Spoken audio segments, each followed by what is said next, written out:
आधार सुनेचा. एका अनामिक लेखकाची ही पोस्ट आपल्यापर्यंत पोहोचवावीशी वाटली म्हणून मी ही ध्वनिमुद्रित करतो आहे. मी दत्ता सरदेशमुख.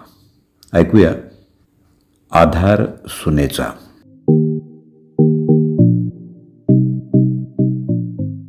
मी आणि माझी पत्नी दुपारी बसून चर्चा करत होतो. तेव्हा माझ्या पत्नीनं मला प्रश्न विचारला, मला सांगा, म्हातारपणाचा आधार मुलगा असतो की मुलगी असते? मी म्हणालो, हा प्रश्न न विचारलेलाच बरा. पण ती आग्रह करायला लागली म्हणून सविस्तर सांगावं लागलं. मी म्हणालो, म्हातारपणाचा आधार मुलगा किंवा मुलगी नसून सून असते. मुलगा किंवा मुलगी ही म्हातारपणाची काठी असते असं आपण अनेकदा लोकांकडून ऐकलंय आणि म्हणूनच लोकांना आपल्या आयुष्यात मुलगा आणि मुलगी हवी असं वाटत असतं, जेणेकरून म्हातारपण चांगलं पार पडावं. ही गोष्टसुद्धा खरी आहे, कारण घरात फक्त मुलगा सून आणतो. सून आल्यानंतर मुलगा आपल्या पत्नीच्या खांद्यावर जवळजवळ सगळी जबाबदारी टाकतो आणि मग सून ही सासू आणि सासऱ्याच्या म्हातारपणाची काठी बनते. होय, माझा विश्वास आहे की ती सूनच आहे जिच्या पाठिंब्यानं वृद्ध सासू आणि सासरे आपलं आयुष्य चांगलं घालवतात. सुनेला तिच्या सासू आणि सासऱ्यांची संपूर्ण दिनचर्या माहीत असते. कधी आणि कोणता आणि किती चहा द्यायचा, नाश्त्याला काय द्यायचं, जेवण काय बनवायचं, कोणत्याही परिस्थितीत जेवण रात्री 9च्या आधी बनवायचं, सायंकाळी झोपताना दूध द्यायचं, पायाला तेल लावायला द्यायचं. सासू सासरे आजारी पडले तर सून मनापासून त्यांची काळजी घेत असते.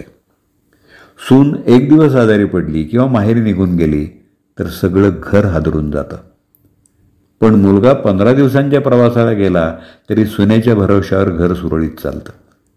सून नसताना सासू सासरे यांना कोणीतरी आपली काठी हिसकावून घेतली आहे असं वाटतं. त्यांना दुसरं कोणीही विचारत नसतं. जावई आणि मुलगी फक्त पाहुणचार करू शकतात, कारण पाहुणचारात येणारे अनुभव वेगळे असतात. खरं म्हणजे सगळे स्वार्थाचे धनी असतात.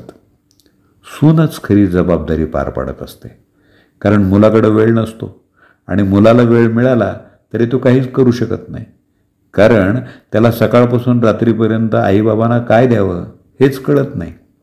मुलगा फक्त आर्थिक जबाबदारी पार पाडू शकतो. मुलगा फक्त विचारतो, जसं आईबाबांनी जेवण केलं आहे का, चहा पिलाय का, नाश्ता केला आहे का. पण ते काय खातात, कोणता चहा पितात हे शोधायचा प्रयत्न तो कधीच करत नाही. आणि ही जवळपास सगळ्या घरांची परिस्थिती आहे. सासूची मनापासून सेवा करणाऱ्या अशा सूनबाई मी अनेक पाहिल्या आहेत. अशा महिलांना मनापासून धन्यवाद देतो. सून हीच म्हातारपणाची खरी काठी आहे असं मी मानतो. हा, पण अजून एक गोष्ट खरी आहे की तुम्हाला सुद्धा समज असायला हवी की सदैव माझा राजा बेटा, माझी राणी मुलगी हा जप सोडा. माझी चांगली सून हे सुद्धा आता अंतर्भूत करा. म्हणून आपल्या सुनेमध्ये फक्त दोष शोधू नका, तिच्या चांगल्या गुणांची प्रशंसा करा. सुनेचा त्याग आणि सेवा ओळखा. मुलगा आणि मुलीच्या आधी सुनेला स्वतःचं समजा आणि माझी मुलगी माझा अभिमान, माझा मुलगा माझा अभिमान हे म्हणणं थांबवा. अभिमानानं म्हणा, माझी सून माझा अभिमान.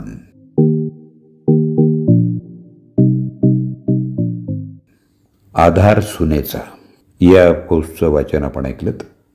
लेखक अनामिक. सौजन्य सरस्वती गद्दाम, सोलापूर. अभिवाचन दत्ता सरदेशमुख.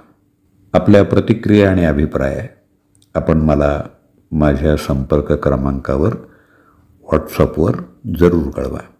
8329730186.